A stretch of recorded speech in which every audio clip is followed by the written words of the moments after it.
I would have to say that the only thing more difficult than learning how to use Pixinsight is probably teaching somebody how to learn Pixinsight. But that's exactly what my goal is going to be.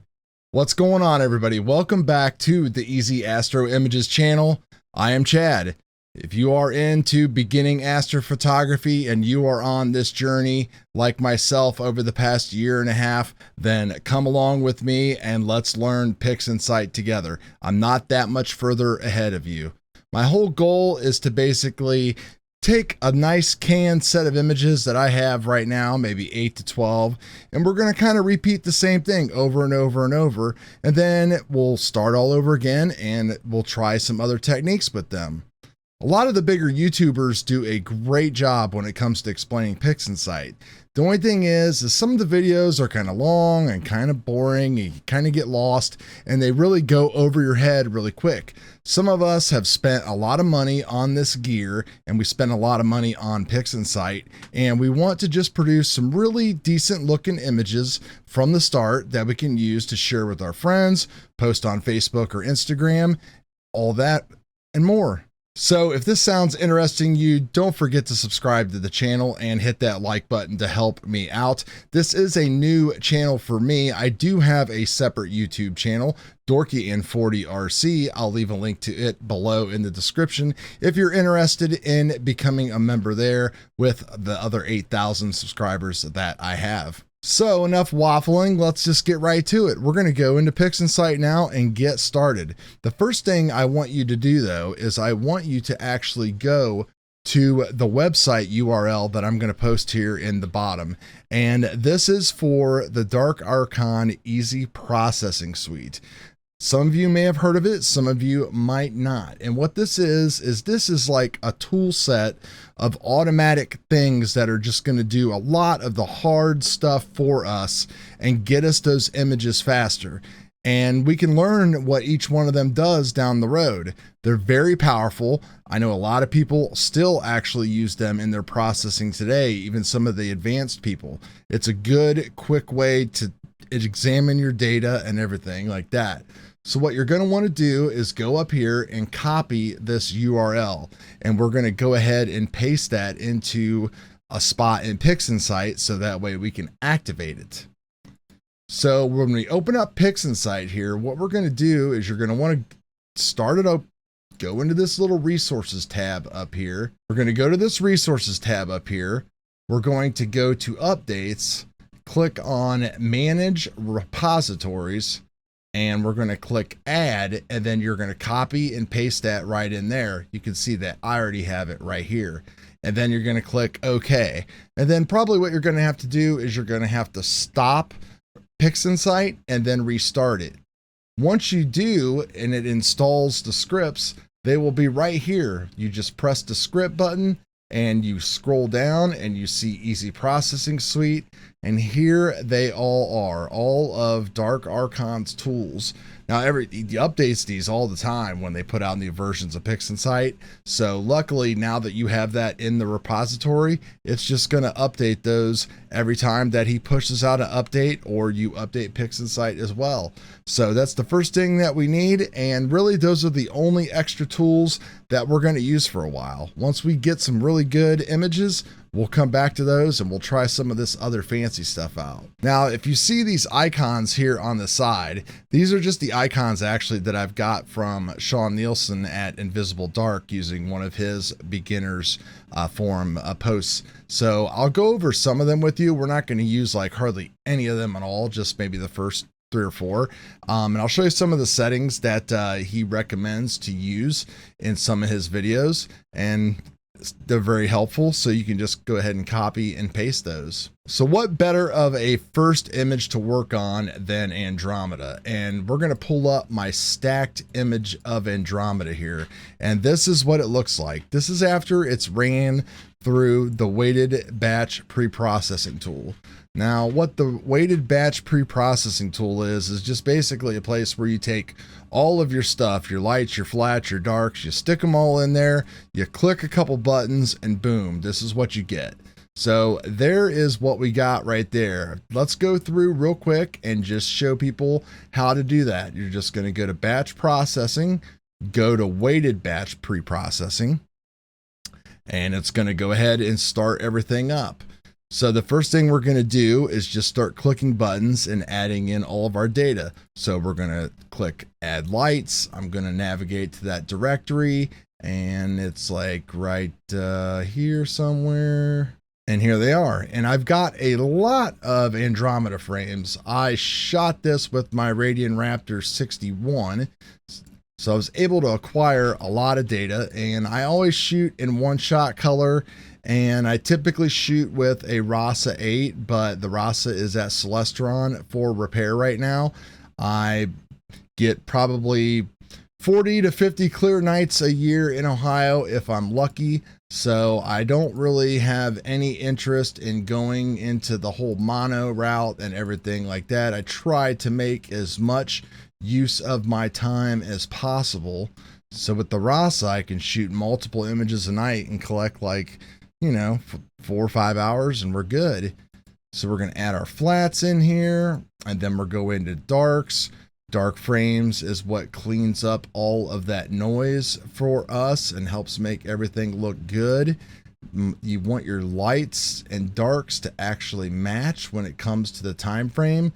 My lights are 180 seconds, so I'm going to go find my 180 second darks, and this stuff was all shot with a ZWO 183. I also have a 2600, but I do not have it on the scope right now. And then we're going to add in our dark flats, and those goes into the dark column. And I use dark flats with the 183 because you need to take a longer shot with that than a bias shot, because it's kind of an older sensor technology, so it can kind of throw things off. So you always want to try to do at least a 1.1 second flat and dark flat with that kind of a camera. The newer generation, like the 533 and the 2600, you can get away with just using bias frames for the most part. So now that we have everything loaded in here, there's a couple things that we are going to have to change. First thing we need to do is we need to tell it where we want all of the data to go as it is being processed. So I already have a folder here named masters that has all of my original masters in there. So we're going to select that. And then we're going to pick a frame. Now, sometimes this works if you just leave it on auto. Sometimes it does not. So you can kind of roll the dice if you're willing to wait, or you can just go ahead and pick a frame manually. I am going to just pick a frame manually, just so that way I know that it will actually go through and work just fine. And what I like to kind of pick as my reference frame is something that has a lot of stars. If you can see here, I took all these pictures with Nina, and I have it set up where it actually keeps my star count. So I just pick one that has either the highest or a super high number of stars. Looks like number 47 looks pretty good here. 2,318 stars is what it is saying. So we've made those two changes there. Now, the last thing that you're going to want to do is under this calibration tab, click down here on 100 frames, and you're going to see some stuff up here pop up. Go to Bayer and Mosaic pattern. You could leave this on auto and it would probably work. But again, I always like to just manually select RGGB because that's the Bayer matrix pattern of our cameras.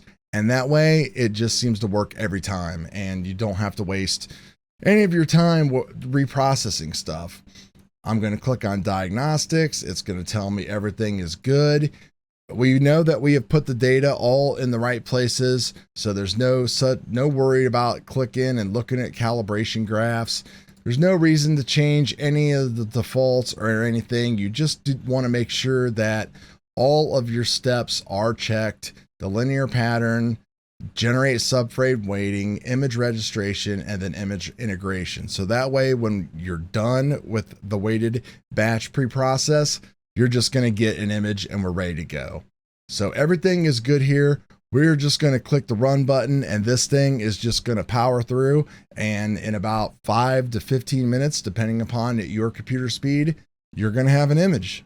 And voila, here is our image. Actually, when you first get it, it's going to look like this right here. And what you're going to want to do is stretch that out with the little nuclear button up here. Now, if the colors look kind of off, you can hold down Control and click it again, or Shift if it looks like that right there. And what that actually is doing is linking and unlinking the channels when it stretches them. So it'll either stretch all of them the same, which would give you something like that, or it's going to use its best guess and it's going to give you something like this. Pretty cool, huh? Super simple. So the first thing we're going to do is we're going to crop things out, and this is kind of up to you. And you can go up to processes and select the dynamic crop, which is right around here somewhere. I've got an icon for it actually right over here, and I'm going to click it. And as soon as I click it, you can see that the image is gray. And I'm just going to grab the sides here and pull them in. If you don't see the little white nub sticking out there, you get this, you'll actually start rotating the entire image. And we don't want to do that. So I just want to chop off a little bit on the edges just to make sure that all of those dithering marks and stuff like that are all gone. And that's it. We're done with cropping our image. We're ready to go. We're going to head and get rid of that puppy. Now, the next thing we're going to do is what's called the dynamic background extraction. Some people use this. There's other processes that you can use. There's no easy script for this. You kind of just have to do it, but it's really just a couple clicks, so don't be scared of it. And this image here doesn't look too bad, but what it's going to do is it's going to pull out more of the image that you have created, and it's going to get rid of some of the things in the background like gradients and, you know, maybe some coloring from your filters that's left over and everything like that. Now I'm going to open this up and bring it over here, and I want you to take a look at the settings that we have right here. And these are going to be the settings that definitely going to want you to just go ahead and copy, except for sample generation. We've got a big image here, and there's a lot of background that we can sample, and we don't have to really worry about big stars and stuff. There's just a few. So we can make these size really large. Click on resize all, 150. We could probably even go to 200. And that's just going to give us less boxes that we have to worry about moving around. So what I'm going to do is I like to follow Sean's technique here and just pretty much get rid of all of these that are in the inside and touching any nebulosity or galaxy. Because we don't want all that bright stuff in our image. It's going to get rid of it. It's going to ruin things. So we'll just go through, and I'm just hitting the delete key. And I want to keep this one last here and put it in the corner. And then the last thing we want to do is just kind of maneuver them around a little bit and make sure that they're not over any like super bright stars and not touching into the galaxy. So like here, I'm going to squish all of these together, so that way I'm not capturing this stuff down here. And maybe I'll just go ahead and move that one right there so we're free and clear. Now, before you do anything over here, what you need to do is grab this little blue triangle and just drag it down and drop it. And now what that is going to do is that's going to keep all these positions here, because we're going to run this thing twice. So the first thing we're going to do is we're going to do a division, and we're going to check discard the background model because we really don't care what it's taken away. And we're going to click replace target image because it's going to give us our brand new image. And then all we're going to do is hit the green check mark here, and it's going to do its thing. Boom.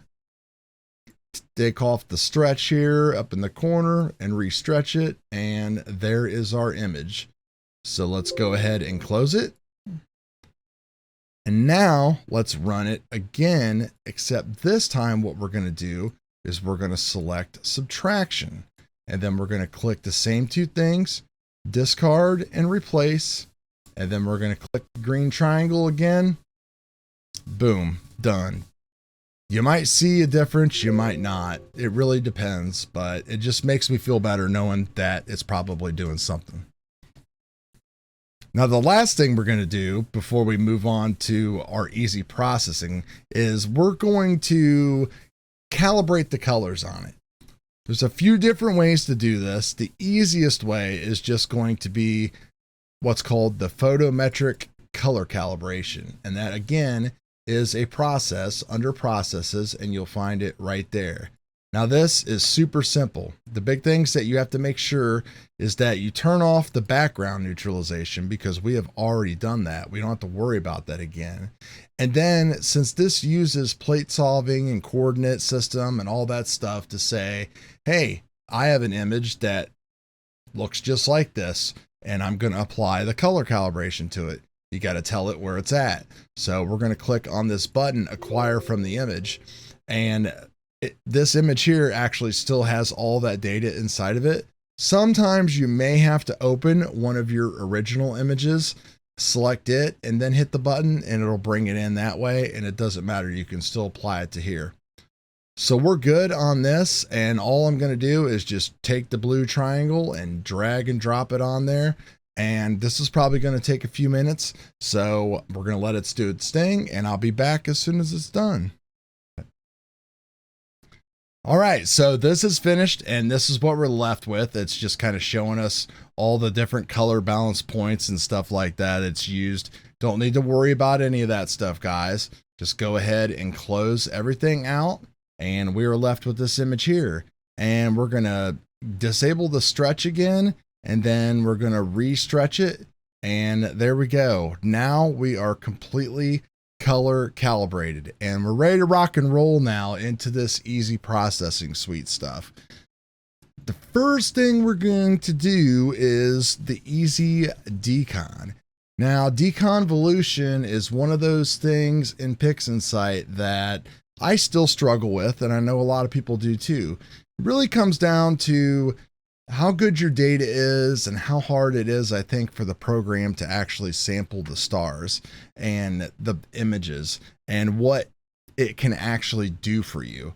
I have ran Decon on this image before, and I think it helps a little bit, but I want to show you guys anyway, just so you can run it on yours, because when we get into other images using these same processes, we might see some better results, or we might see nothing at all. So what we want to do is just go ahead up to script here and go to the easy processing suite, and we're going to click on easy decon. And this is the first thing that the power of Pixinsight is really going to be unleashed here.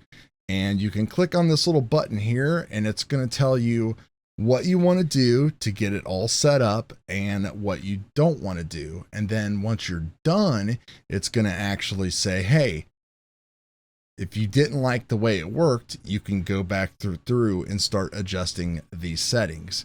I found that pretty much running everything through default works fine for me right now. Eventually I'll master it and get into it, but for now, let's just do it. So the first thing we need to do, you can do these in any order, but we got to create a couple things here.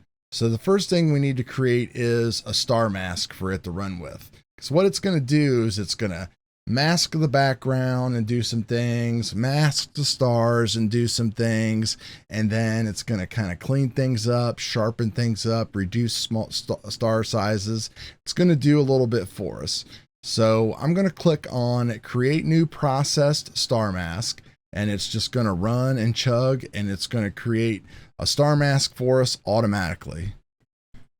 All right, so we are done here, and it has created our process star mask. And at first glance, it might look a little bad, and we just kind of hope it does its thing, and we'll see how it turns out. The next thing we got to do is we got to create basically the opposite, which is a background mask. And we're going to click right here on create background mask, and it's going to go ahead and do that. And now that is complete. The third and final thing that it needs is what's called a PSF, or a point spread function. And what this is a model of your stars. So it samples all these stars in your images, and it's going to create one that says most of your stars look like this, and that is what it's going to base its process off of when it comes to making your stars look better. So we're just going to click on deconvolution here, and then click on generate PSF. And that's going to take a few minutes to do. All right, so here is our point spread function. So we have everything that we need to do, and you can see that these buttons have lit up here for us to say, go ahead and run it. Now you can evaluate it and see how it looks, but what I would do is just go ahead and run it because it takes almost as much time to evaluate it as it does anyway. So I'm just going to click on run easy decon. And now this thing is going to go to work, and it's actually going to do the same process like 25 different times. And it's going to kind of make each one of those times, or you can think of them as steps, less aggressive. And in the end, we should get an image that hopefully has smaller stars and a little bit more detail brought out in like those arms and everything else like that. We'll see. Again, sometimes this works good, sometimes it doesn't. All right, so it is done. Let's go ahead and move all this stuff out of the way. And the first thing I like to do is just kind of look at my image and see if it has done anything like bad to it. Like I can see right there, there's like a little speck that it kind of messed up there. And, you know, I can kind of look around here and see, again, it's so hard on some of these images, and it's a very, very, very subtle change. You know, a lot of people avoid it just because it takes so much time. Now we could probably go through and do some of these things again and see what it does. So unless you all the way zoom in on that thing, you can see that it did it. Everything else to me looks pretty good. The stars don't look like they got messed up or anything like that. So I am just going to go ahead and say that the easy deconvolution process did what it was supposed to do, and we'll just leave it at that. And now we can just kind of take this stuff, we can close them out, we can get it out of the way. We're not going to use any of them again, so it's kind of up to you. I'm just going to move everything out of the way because I don't want my screen all cluttered. Now the next thing that we're going to do then is we're going to do some noise reduction, and we're going to do this. Right now our data is in what they call the linear state, which means it's not stretched permanently. So once you do a lot of your stuff here in the linear state, then you stretch it and you do a lot of stuff in the non-linear or stretch state. So the first thing we're going to do, the last thing actually before we move to the next stage, is we're going to do some noise removal. And this is pretty key. And you can either just go ahead and do it on the entire image, or we can take it one step further and we can do previews.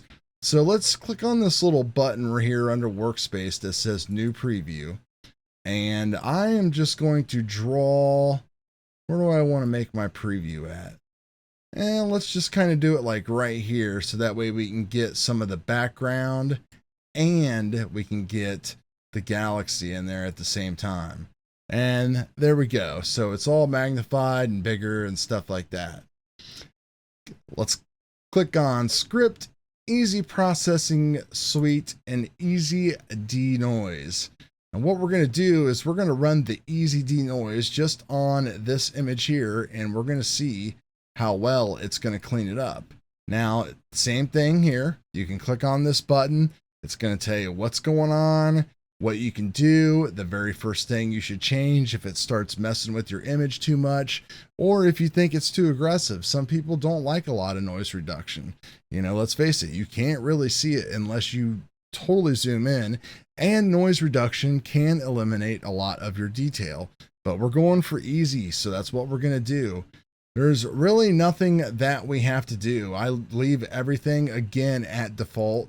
This will take a little bit, but since we're only going to do it on this preview, we're going to select that right here, preview 1.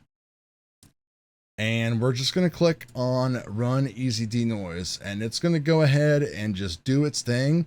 And then it is going to actually just apply the Easy Denoise process to this preview box, and we can see how we like it. And if everything looks good, then we can go back in and we can just have it do the whole thing on the entire picture. Actually, I had to take the glasses off to look at this. So this is one of those things where it's going to be hard for you to see, but I'll zoom in real close. So this is before and this is after. So you can see that it did a pretty decent job of cleaning up that background noise. It didn't make everything perfect, but hey, we are looking for easy and we're looking for improvement. And I like it. We're going to go ahead and run with it. So what we're going to do is click on the main image. I'm going to zoom back out, and then we're going to basically start the Easy Processing Suite again. Go to Easy Denoise, and we're just going to let it do the entire image this time. So that's what we're going to select, which is integration. And we should probably get into saving and renaming this stuff just because it'll make everything a lot easier. And yeah, I'm pretty happy with all that stuff. And let's just go ahead and click Run Easy Denoise. This is going to take a little bit of time, so we'll be right back when it's done. All right, so the Easy Denoise tool is done, and if we go ahead and zoom into our image and look around, we can see that we've got some nice noise reduction going on. We've got a way smoother looking image and stuff. We have got it going on. So I'm going to delete this preview here by right-clicking and putting delete. And now we're going to move on to our next step, which is going to be the actual stretching process. Now, this is where things could get a little tricky, depending upon what filters you use, your data. So follow me closely here. There is what is called an easy soft stretch. Now, if I click on that, it's going to go ahead and automatically stretch it. The thing is that it is going to do what I told you earlier. It is going to do a linked stretch, and it's not going to automatically calibrate the channels. You can see how the 3 histograms aren't lined up. So sometimes it works and sometimes it does this. So you can either do this and come back later and fix the color balancing, or you can stretch it yourself, or we can stretch it using the screen transfer function, or I like to just call it the stretch transfer function. And that's what we're going to do just to make things a little bit easier. So there's 2 things that you're going to want to open. You're going to want to go to processes, and you are going to want to open the screen transform function, which is that right there. And you are going to want to open the histogram transformation, which is right here. So what we're going to do is we're going to press that little nuclear button and make sure that we're stretched. We're going to bring this little blue triangle here and drop it right next to there. You can see it's going to give us a lovely histogram. And then we're going to just drop this blue triangle right on top of there. And don't worry that it's totally bad. We're actually have 2 screen stretches on top of each other. So just go up here, click the red X, and boom. Now we have an actual stretched image, which looks really good. Now, while we're in here, if we wanted to, we could actually correct this a little bit, or we could do something in curves. So it's easier, I think, from the beginning to just do that from here. So we need to reset this screen transfer function here.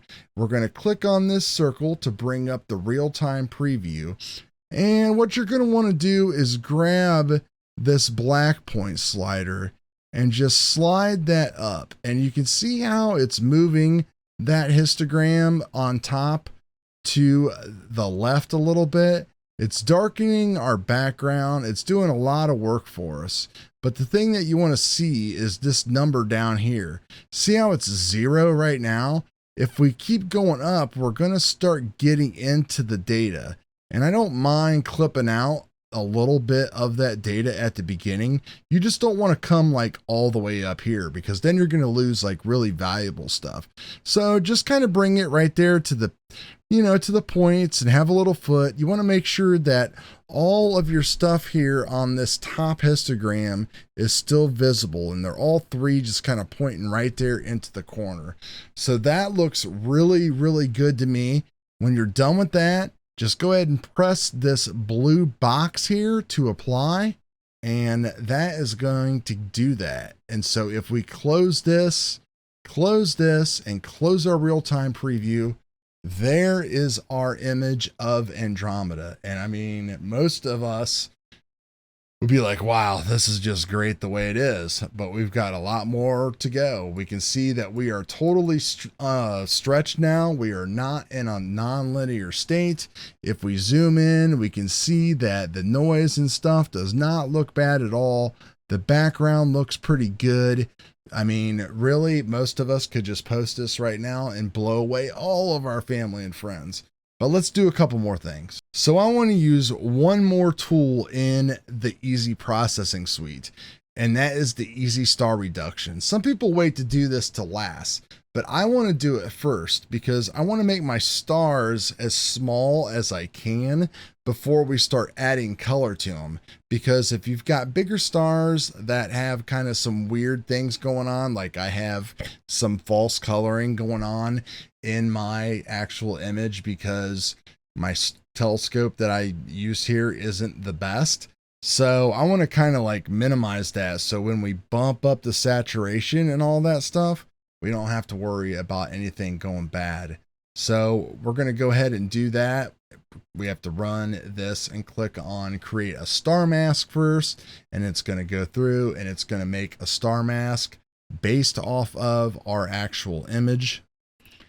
All right, so our mask creation is done there, and we're just going to again click on run easy star reduction. It's just a couple point and clicks, and it's going to go through and start crunching the numbers. And in the end, we should have an image that has some smaller looking stars, and we can focus a little bit more on that big, bold, and beautiful Andromeda galaxy. All right, everything is all done, and it used the StarNet++ process to create a star mask and a starless image. So that will blow people's minds right there. Look at that. And what we are left with is this right here. So this is our image with the reduced stars, stretched, and all that stuff. So I think right now is a good time. Probably should have brought this up earlier, but we're going to change the name of this, and we'll just call it M31, and we'll just call it, ready for curves and color. So that's really all we got to do. You can name it and do whatever you want to do. And you probably want to save it, just because if you get too far, you can always come back to right here. You don't have to click the back button and all that kind of stuff. So we'll just save it right there, and we'll save it as an XISF, which is the Pixinsight file format. So here we go. Most of us would be super duper happy with this, but we need to do a few things to it. The first thing we're going to do is we are going to take out some of the green. So we are going to click on this SCNR right here, and we're going to go ahead and just leave it at the full amount of 1.0 and watch what happens. Our image is really going to change right before your eyes. Drag and drop that triangle. Boom. Now it is totally more neutral. We just got rid of all that crazy green in there. So we are good to go. close that out, and let's just zoom in and take a look at this here. What I want to look at is my stars. Make sure my stars don't have any crazy colors or anything like that going on. Everything looks really good. I'm pretty happy with the way that this is turning out. So why don't we give this baby a little bit of pop? We got a couple options at this point. We can start playing with the curves tool, or we can play with the saturation tool.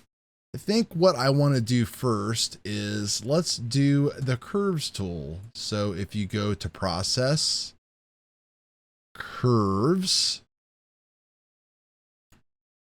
transformation, and I need to reset mine, and I'm going to put it on RGB, make sure that's selected. We're going to click on the real-time preview. Now, if you look at our histogram, we got it exactly where we want it. It's right up against the left edge. So we don't need to do anything when it comes to pulling down blacks. Like if we do that, we're going to start taking away stuff from the actual galaxies itself. So we're going to reset that. If we go up here to the highlights, we can kind of start enhancing stuff just a little bit.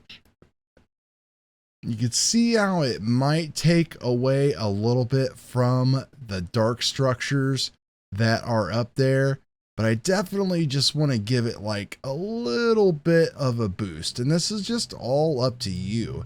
You don't have to listen to what I'm doing or do whatever. Most people will tell you to do an S curve, but we already got rid of that bottom part by using the histogram.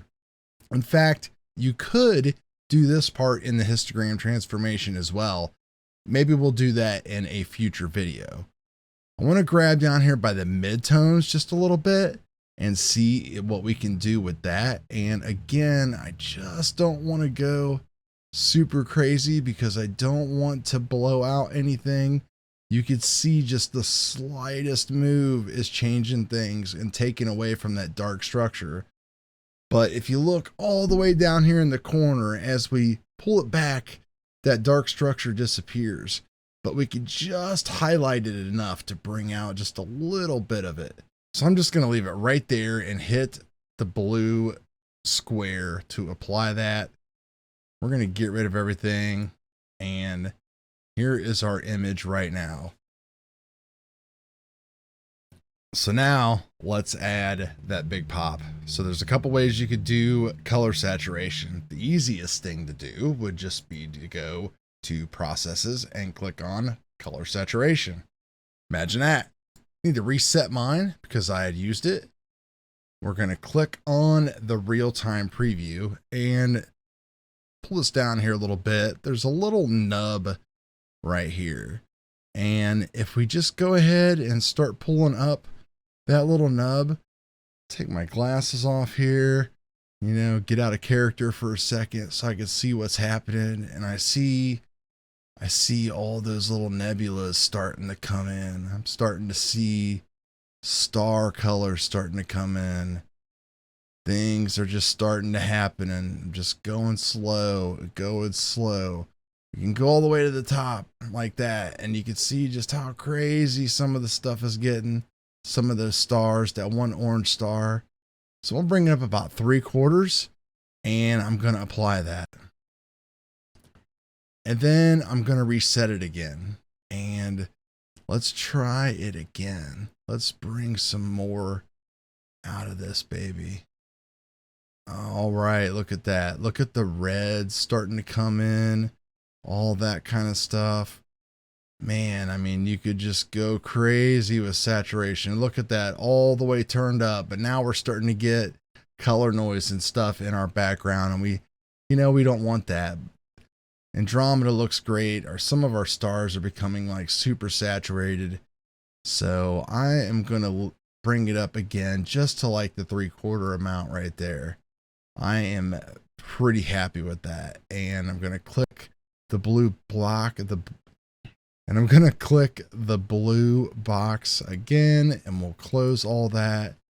And there is our image. Take a look at the Andromeda galaxy, looking fantastic. The background looks good. In fact, if anything, you might want to add a little bit back into the background. Maybe this time we pulled the histogram over a little too far to the left, but hey, I'm happy with it. It looks good. So the last thing I want to try, sometimes this works and sometimes this doesn't, is the Easy HDR script. And what this will do is actually bring in more details, and sometimes it'll bring our core back. I haven't had the best luck with this image. I'm not 100% sure why, but we're going to try to run it anyway. So I just opened it up there under the Easy Processing script, and I'm just going to hit run Easy HDR and see what it does. It's going to do its thing, make a bunch of masks. It's going to be running the multi-scale transform, which is something that is a little bit more of an advanced technique. And yeah, I don't really see nothing super bad.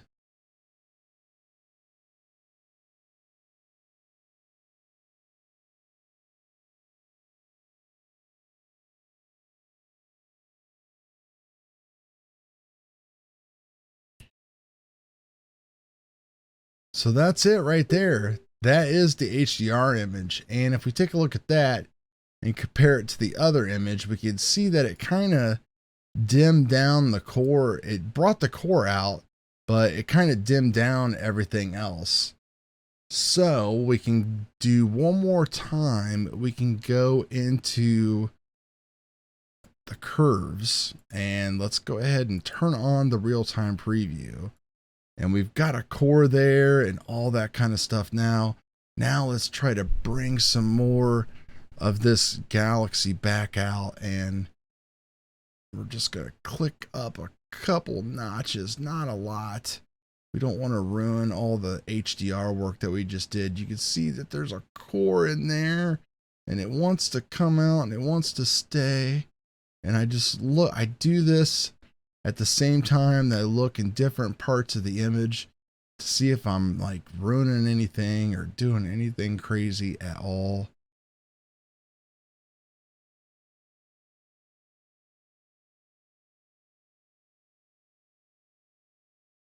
And I like that. Again, this is going to be all up to you. Let's close all this out. And there is our final, we're going to call this our final image. I'm happy with this. You can play with this stuff till the cows come home, but the whole point is to get yourself an image that you are super happy with and you can share, and everybody is going to just love it and ask you how you did it. Now, there's a lot of little individual cosmetic things that we could do to eliminate halos and everything like that, but we're not going to worry about that right now. We are just trying to get our data into a great position like this. Maybe try to give it a little bit more saturation.